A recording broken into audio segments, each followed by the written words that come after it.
Pessimism, the deadly disease of always looking on the bad side, the problem side, the difficult side, checking all the reasons why it can't be done.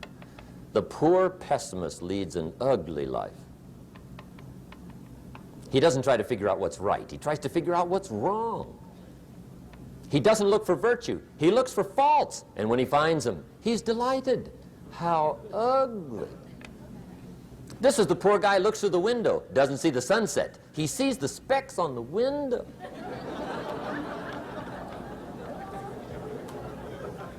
And this is the poor guy, right, who rushes up, takes such leave of his senses. This guy rushes up and he says, I've got 5 good reasons why it won't work.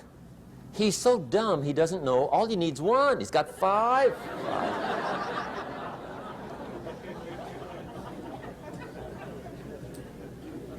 To the pessimist, the glass is always half empty.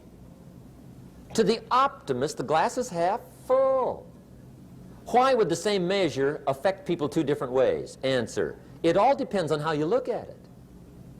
Our lives are mostly affected by the way we think things are, not the way they are. The way we think they are affects us most.